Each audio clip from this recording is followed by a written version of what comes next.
Hello and welcome back to the YouTube channel. We're back again with another special guest on board. As you can see down below, it's Rupert Bell. But first of all, we'll go to the usual suspects. So Harry and Lee, how are you? Good, Ash, thank you. Top man, 100% from me. Top man. So as you can see in the bottom right corner, the absolute legend that is Rupert Bell. Rupert, how are you on this lovely Sunday evening? Well, it's been a long day because I have another job as a royal correspondent, and one or two things have been happening in the royal family this week. So in between trying to keep up to breast with what's going on in the racing world, there's been one or two other things. But actually, it was very nice that the Queen had a winner today. Yeah, that's brilliant. Obviously, we're recording on the same day that the Queen has been tested positive for COVID. So I assume that's been quite dramatic for you today. Yeah, it certainly changed my day. I was having a quiet day, ready to settle down and reflecting on a horrible day for the Villa yesterday, but that's another story. And then obviously, from a news perspective, clearly things did change. But anyway, hey ho, we move on. We move on, and we move on to Lee. Lee, you gonna open up the questions for us? Well, I was going to ask about, Villa or Cheltenham, but I know the answer probably after their defeat yesterday. But I know your passion is racing, and you've been going for some years. So, what's first brought you into racing? Well, we come from a horsey family, and I first went to Cheltenham in the late 60s. We just were brought up around horses and racing. My father rode, my mother rode, and just generally horses were our life. And our sporting passion as young people was racing. And my first racing memory was sitting around the television watching Red Alligator winning the Grand National, and I managed to have a pound with my father on Red Alligator back in 1968. I think I remember Foyne-Avon's Grand National. My first television memory was, and I remember being driven somewhere with my father saying, "We've got to watch the Cheltenham Gold Cup," and it was Millhouse and Arkle, and it was black and white. And my first two television memories were Churchill's funeral and Arkle and Millhouse. So where do you go from there? Good memories. And I just remember that. And when you think that Arkle was the horse that transformed the perception of national hunt racing in this country, because before it was, yes, it was fun, but it was sort of perceived as a bit of a sideshow. But Arkle did something so dramatic. It became national news and huge. And when he broke down, I remember it was just an extraordinary news story. So Arkle is the reason why we've ended up just being passionate about jump racing for all of us, and it's transformed the perception of the jumps game. And that's why we now are getting excited. And yes, we've had great horses in between, but without Arkle, we would not be where we are now. Very valid, very valid. And obviously you said that brought your passion into jumps racing. Did that also sort of, you thought, well, I'm so passionate about it, why not go into the horse racing broadcast side of things? Well, no, it wasn't something I was going to do, obviously, because I never rode as a child. Now, whereas my brother obviously did, because he's now a trainer, and obviously that was his route. I never thought it was necessarily going to be a career for me in racing broadcasting. And after I left school, I joined the army, then went off to Cyprus, was a news journalist. So I sort of ended up in racing, not necessarily by default, but back in the 80s, and none of you will remember this, there was a thing before internet, okay? No way. And it was called... There was life before internet, and actually there was a thing called, you had to ring your telephone number to hear a commentary, and things like Club Call, Turf Call, and I ended up working on one of these phone services, basically where people rang from their offices to listen in to whether it was football commentary, race commentary, And back in the late 80s, that's how I ended up in racing as a broadcaster. And then I went to the racing channel, and I sort of did a bit of TV, but clearly I've always reckoned I've had the looks for radio rather than TV. Clearly my son has been lucky enough to inherit a few better good looks than me, but that's what I did. I did a bit of racing channel, but then I'd ended up in radio with Talksport and other stuff. But it was not necessarily planned in, and I never have planned to end up where I am now. And you mentioned Talksport there, obviously the vast sort of difference between working as the ring up and then working now with Talksport alongside some big names. Just talk us through, you know, your enjoyment at Talksport and sort of like your regular day-to-day sort of activities. Well, for me, I mean, everything I've done in my life, I've stumbled upon. I ended up working for Talksport. I don't know why, someone just rang me out of the blue. I've never actually gone after anything, and I've been incredibly lucky. And it was just the right time. And then I ended up doing it, and I've ended up now being a race commentator. And I've been lucky enough to commentate on great moments, and it just worked out. I covered golf for them. I covered tennis, Wimbledon, since 1994. I mean, I've just blagged my way. I was just going to say, have you not been on the opening show with Oli? No. No, and I don't want to be. I don't want to show him up.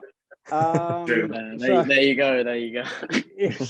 You know, look, I'm deeply proud of what he's doing, and I'm very, you know, I'm as a dad, what more could you want? Is your son is doing what he's doing, and I've told him before, he's a Group 1 performer with a Group 3 dad. So that, you know, that's all you need to know.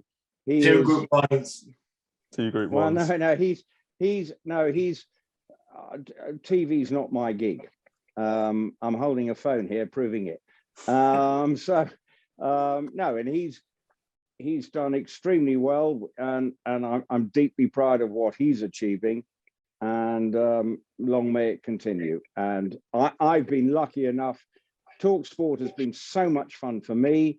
I love it, and I've got away with it. And you know, Cheltenham is part of Talksport's DNA. Alan Brazil and all it's been great fun to be part of it. But it is what it is, and I've enjoyed every minute of it, and I will continue to enjoy it as long as they will have me. Are you? You're working with Lizzie Kelly at the moment? I think, is that right? Yes. Well, that came about. Yes. Well, I like Lizzie. Last year was a very different Cheltenham for obvious reasons. Yeah. And Talksport prior to that had been mad. But we had to look at doing it somewhat differently last year. And Lizzie, thankfully, I suddenly had the idea, right, well, is Lizzie available? And she was, and she'd only just had her child a few months before, but she luckily came along, and we've actually had great fun working together. She was a great jockey. Well, she was fantastic. Grade 1 winning jockey.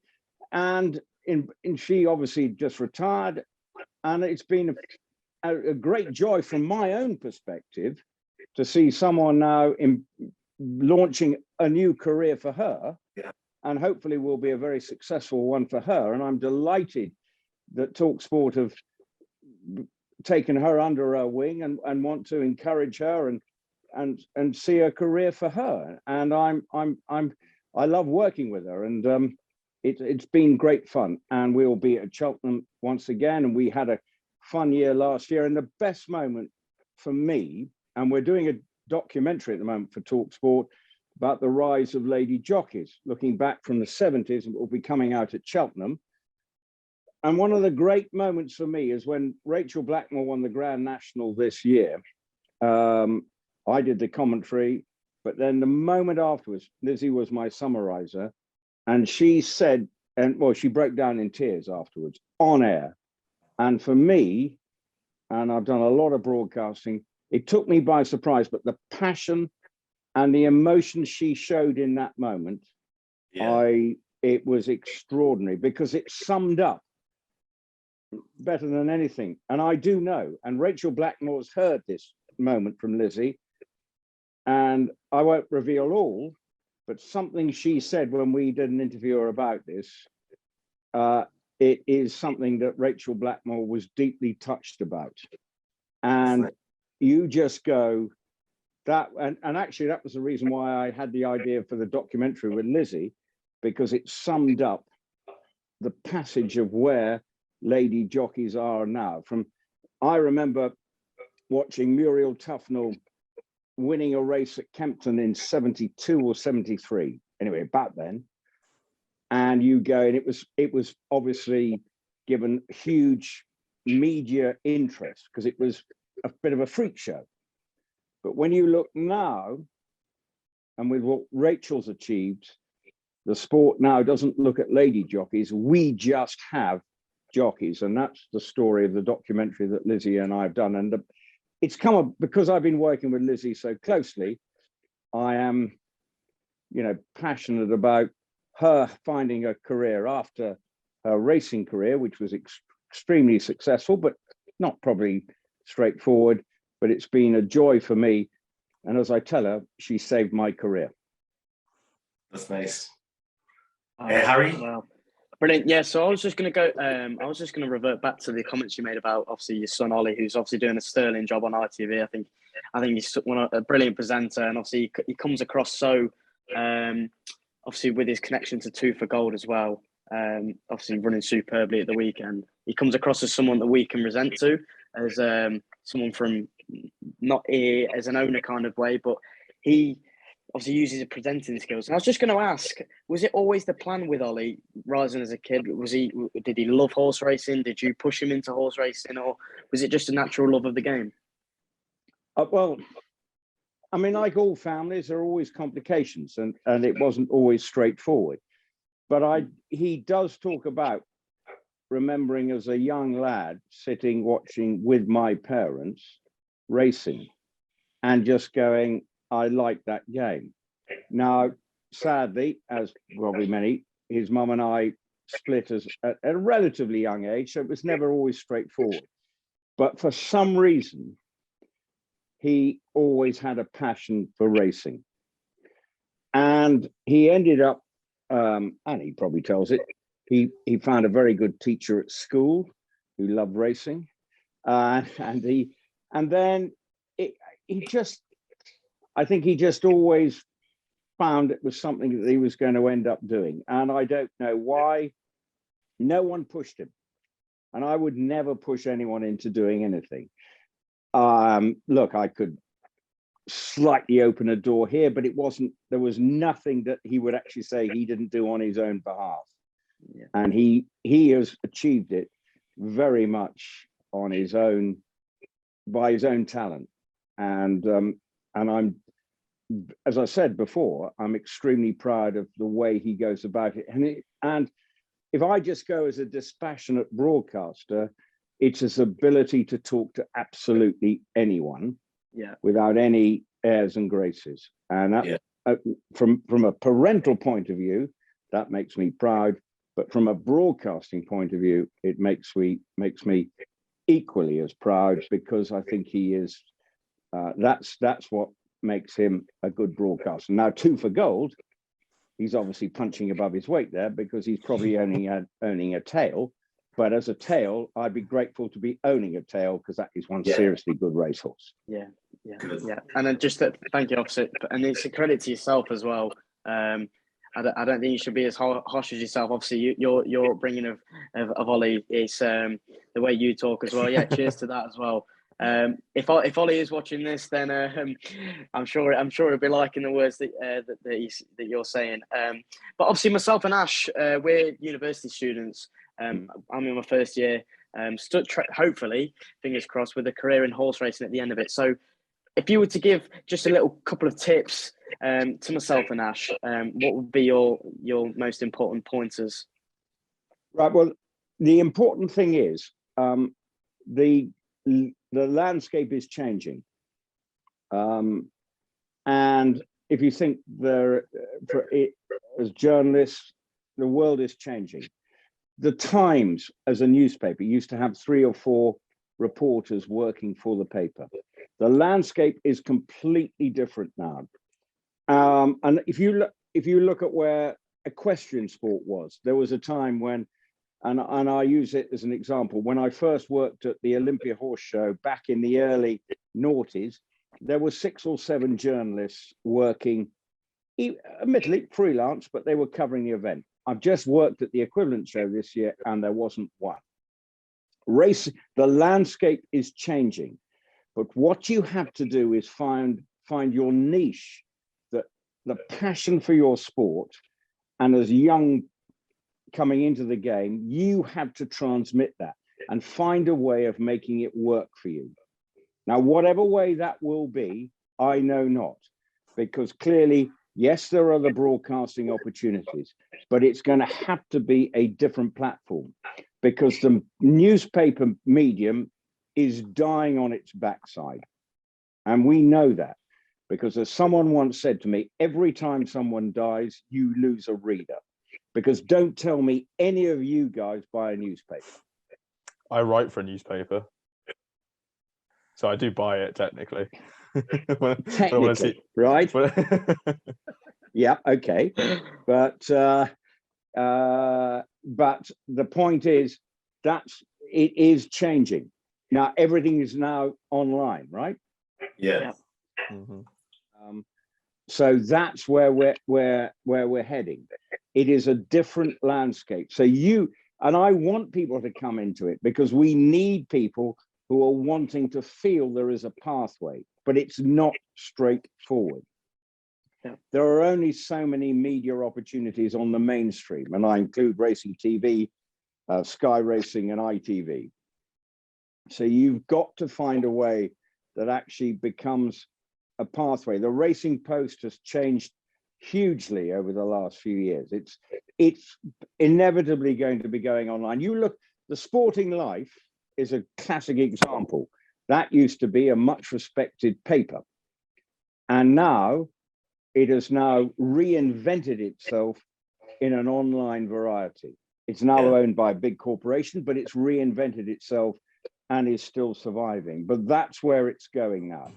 Racing has to be seen to be a viable proposition for you guys. It also has to be something that your generation enjoy. Now, the landscape has changed, because so many of your friends wouldn't probably know what the front and back end of a horse looks like. Correct? You're not wrong. You're not wrong. Right? So therefore, you are, in most of your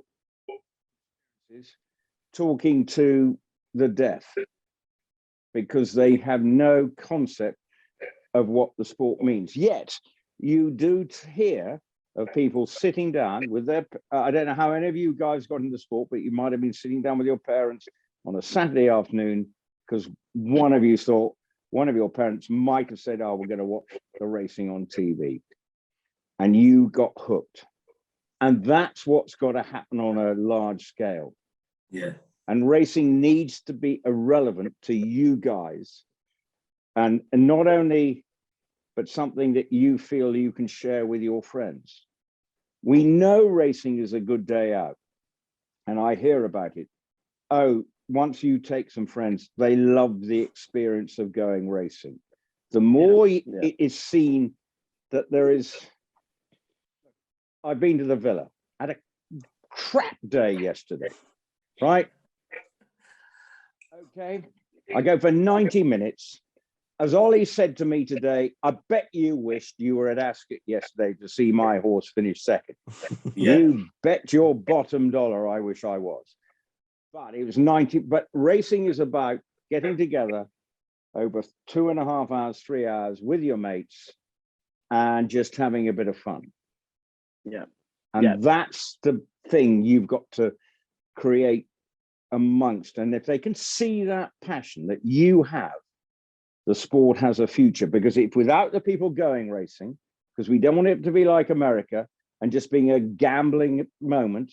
It needs to be something that your generation, my son's generation, want to enjoy and feel part of and can associate with.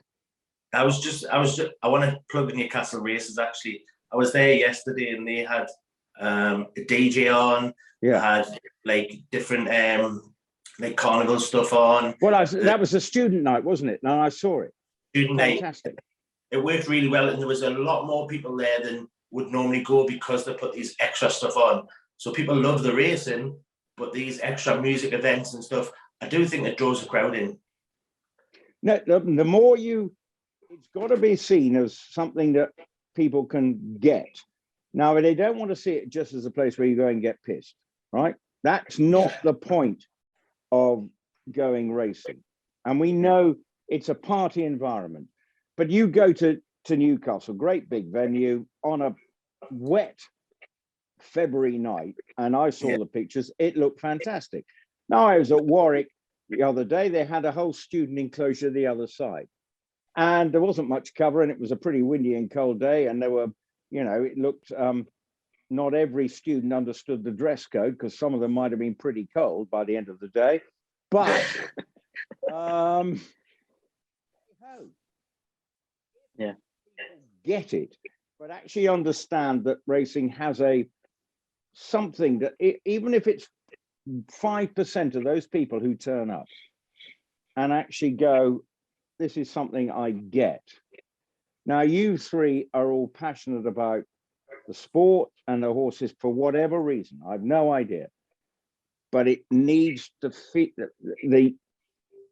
We need to make sure that people appreciate what the horse is about and what racing brings.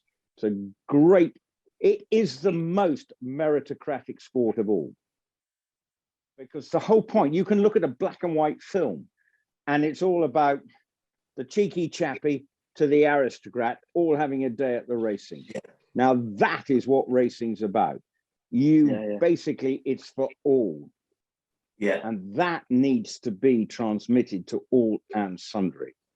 And I was just going to say, we actually had a Racing with Pride member on one of the videos we've just done. And he said exactly the same. And he said, it's a sport for everyone. So that's what it needs to cater to the masses. We need to bring new blood in and obviously, like you're saying, just keep that cycle going, isn't it? And it doesn't matter. It's just getting it. Now, look, I'm not saying you've got to get on a horse and ride. It's about the passion. And it doesn't mean that you've suddenly, it's not necessarily gambling. Yes, one of the things is if you go racing, my view is only bet what you can afford. And if you're going racing, give yourself a £20 float and say, that's what I'm going to bet with. Yeah. Once I've lost, well, I've been a mug. Well, let's be honest, I've been a mug all my life. Can't back and I occasionally have a high day, I have a low day, but then betting's it's not what necessarily I'm in racing for. I'm in racing to have a bit of fun, and I've appreciated from back in the 60s to now in the in the 20s. I was we'll transition into that. So have you got a best bet for this year's festival, just with it being round the corner? Or? No, I don't have on anything in the festival. What I want to see is, last year was just bonkers at Cheltenham because it was surreal, weird, and just eerie. What am I hoping for at this year's festival? Not quite sure what I hope. Rupert, I'll ask you a question if I could. I've asked every single person we've had on the show at the minute. I'll make it short and simple for you. Does Honeysuckle win the champion hurdle? Yes or no? Okay. Well, I was about to go Honeysuckle. There we go. There we go. Because I was thinking about Honeysuckle. She does, because what I want, Rachel Blackmore to have a moment in the sunshine with a full-on crowd. And Honeysuckle, given the reaction we saw at Leopardstown, then yes. But I see people are saying, is it as straightforward? No, it's not. And actually, quite interesting. I was at the Grand National Weights Lunch the other day, and a lot of people talking about the mayor's allowance. Well, that's there for a reason. There aren't that many. I don't think there are that many top hurdlers, but my goodness me, it's hard to win back-to-back champion hurdles. It is hard. Now, Honeysuckle's been sweeping all before her, but it's none of this stuff is straightforward. History tells you it's not easy. Back-to-back Gold Cup winners do not happen very often. That's why Best Mate was just the most brilliant training performance from Henrietta Knight. Now, you might say it wasn't necessarily a golden era of chasers, but she produced that horse year on year to win 3 times in a row. That is extraordinary. Unbelievable. So unbelievable, because that was a training performance unparalleled. That's why See You Then for Nicky Henderson won back in the 80s. He was a young trainer then. A fragile horse in the best mate mode. Yet every year he produced that horse to absolutely nail it. Now, who's to say that Honeysuckle won't just turn up? But she is. It's by no means guaranteed, because back-to-back champion hurdle winners, Isterbrack, yes, a freak. Honeysuckle, she's clearly special. Yeah. But is she a freak? She is. She may be. She's clearly cut with a very different cloth. But what did she beat the other day in Ireland? Very true. Very true. There wasn't much. And but is there much around? No. I don't know about you, Rupert, but I wouldn't discount Epatante. Oh, there we go. Come on. No, but the reason being is because the master trainer, she came back. Now, if you look at that race, that form is starting to look quite lively. Glory and Fortune. It is. Glory and Fortune. And someone said to me the other day, that form, beating Soaring Glory, is clearly respectable. It's very respectable. But whether it's good enough to beat Honeysuckle, no. Epatante, is it? Look, coming back again. So I don't know. It was obviously between the three of you. There's a bit of a debate, lively debate. There is. There very much is, Rupert. Thank you for joining in. I can clearly feel there's some going on between you three, and you've been some late night carousing and arguments. But I just throw it out there as to speculation, thought on what should be. But I would like, for the reason that I just think it would be lovely for Rachel Blackmore and Honeysuckle to be acclaimed in front of 70,000 people, whereas last year they were greeted in stony silence. It wasn't at Leopardstown, that was in fantastic. But actually, the one that really matters is her nailing it on March the 15th. And she'll bring the house down. Oh yeah, 100%. And with this sort of, you said it's not maybe the betting aspect of things. In our final few minutes with Honeysuckle, if she does the double, do you think she could potentially get into that public horse kind of thing? Obviously, we've got Tiger. I think she's there already. Thing we've got. You really think so? I think. Well, no, I think Rachel Blackmore's got there. Yeah. No, because the important thing is who transcends the sport. Okay, and there are a few horses that really get into the psyche outside. Obviously I remember Arkle, I remember Desi, and one or two others might be in the intervening. Frankel. Who? Boheen? No. Not into the public psyche. No, that's definitely just specialist, racing, but racing world. No, not in the public psyche. There are so few horses. Here's the thing. Once I've been told, I work in, and here is the thing. Things that only matter in radio, and I've been told, and this is where the sport is at from outside the bubbles that we live in the racing world. Derby, Royal Ascot, Grand National, Cheltenham, Frankie Dettori. Yeah. Okay. That's all the people are interested in. The only stories you hear about racing outside that get onto the news story are controversies. And until that's the issue, what did I ended up talking about? Sir Mark Todd. What did we end up talking last year, Gordon Elliott? This is where you've got to understand racing has no resonance. We're very lucky to get the coverage we do, but ultimately has no resonance outside its own bubble. And Faheen is about as niche bubble as it can get. Sorry. However good the Faheen machine is, and certain people like Matt Chapman might have been promoting it, and you obviously had a love affair with the horse. But if I walk down the high street, or you walk down the high street in Newcastle tomorrow and said Faheen, they'd go, Faheen. Well, I've not got a Scooby-Doo what you're talking about. I'm sorry. It is very but fair. I think if you said Frankel, they might have a chance. But they'll go Frankie Dettori. They'll go, might know about AP McCoy, but even that might Tiger Roll. Tiger Roll's a different one. He's a tough one. Yeah, possibly, but no. I think we've got to be careful. I'm not sure that Tiger Roll necessarily yet.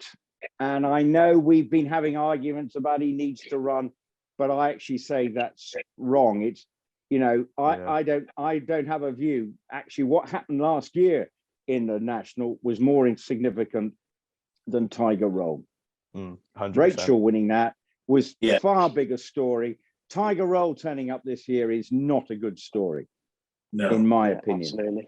Absolutely. It's a bit of hoodah from the racing community. And it's Michael O'Leary being his usual contrary stuff. Yes, Tiger Roll smashed them out of the park in the cross country last year, but it's not what the story will be is this year's story is, will Rachel win it a second time? Forget Tiger Roll. And she won't win it a second time on Manila times because he'll have more weight and he won't do it. Yeah. Well, hindsight's a wonderful thing. If she does it, I'll be We'll very come proud. back to this interview. Yeah, well, that's fine. I've spent most of my life defending my incompetence, so it doesn't matter if I get that wrong. I would love her to win it, because if I'm commentating and she wins it, but it won't be a big deal. It will be, Rachel's won it again. So Rupert obviously had a little cut off there. We'll come back to it. Just finally to wrap up, if there's, you sort of mentioned there, maybe the hurdle division is weak slightly, but sort of looking at the wider picture, if there's one thing you could alter or change about horse racing, I know it's quite a big question, but what would it be? Less is more. Less racing. And less is more. There's a lot of dross out there, and you've got to look. I understand we have so many race courses in this country who need to make money, and there is, the gambling interests, the bookmakers, and TV and everything. But let's just, let's cut the crap. There we go. I agree with that. Is that a credit to Irish racing, Rupert? Do you think the way their program's scheduled? They've got a different dynamic. But we've gone for this. We've got to have 24/7 racing practically. Like every day there's racing. There's an evening meeting. There's less to make sport feel good. You've got to make it feel good. But if you're just endlessly, what's wrong with American racing? There is just so much crap out there. Okay, that's a Sunday night after a long day. But actually, we do not want our... Look, it's lovely when we got Cheltenham, Ascot's, and all the elite stuff. Yes, there has got to be ordinary racing, but there is just too much of it. And it just feels at times a diluted product. It's relentless at times, isn't it? It's definitely relentless. Yeah, relentless. Look, you were at Newcastle on Saturday night, and yes, there will be a 2-year-old race that might be producing a half decent, but actually, endless Class 5 and Class 6, you know, and then you've got to, and then the racing channels have got to justify that this is good stuff. Yeah. Bollocks. Good night. There we go. There we go. Just to end there, Rupert, we appreciate your time, and thanks so much for coming on. It's been great to have you on. I probably shouldn't have said that, but actually, no, it's what I think. And that's why when I used to work for the racing channel, I cover racing, and I'm very lucky to cover it at the elite end. The trouble, what I struggled with was going to see, and I didn't, look, I know there are people out there who love to go and watch it and probably make money out of it. Yeah. But it just, I know, with all due respect, I couldn't be going and trying to justify talking about that. And I want to see racing. It's a feeder zone. It's like it's got something that has but too much. I don't know how many meetings we have every year, but we got the horse population to support it across all codes. Clearly, there's a debate going on about that at the moment, but there will be a new intake of 2-year-olds coming in this year, but we need owners. It is a big debate, but I think we now need to take a long, hard look at just how much racing there is. And actually, as Julie Harrington said, the whole issue needs to be resolved. But clearly, there's a lot of people wanting, there's money at stake and vested interest. It's a complicated procedure, but less is more is not a bad philosophy. I think I can speak on behalf of both of my colleagues that we agree with that completely. Too much racing. Absolutely. And it has an effect on the high-end stuff. It dilutes some of the races because, there's always multiple paths to go down and avoid big clashes. It's a very difficult one, but Rupert, thank you very much for coming on tonight. I know it's been a long day for you. It's been a Sunday evening. You've got Monday tomorrow, obviously, and we just have to thank you endlessly for coming on. And my glass is empty. Well, it's time for a refill then, surely. Refill time. May your dogs go with you. Good night. Thank you very much, Rupert. Thank you, Rupert. Have a good one. So, due to a few technical issues with Rupert, we weren't able to officially sign off. But thank you very much, Rupert, for coming on. He's an absolute legend, as you could see, and he spoke really well and gave us some nice insights towards not just horse racing, but obviously a little bit of sports journalism as well. But that is it for our video. Make sure to follow us on Twitter at A Simmons Journo, at HarryBeard7, and at RacingLee1. Retweet the tweet linking this video. You could be within a chance to win the Weatherby's Cheltenham Festival Betting Guide 2022. So if you retweet the video within the first 3 days of this video dropping, we'll pick out a winner for that prize. That's enough from us. Thank you very much for listening and watching. And make sure to tune in to our Twitter Live on Sunday evening. Brilliant. Thank you very much.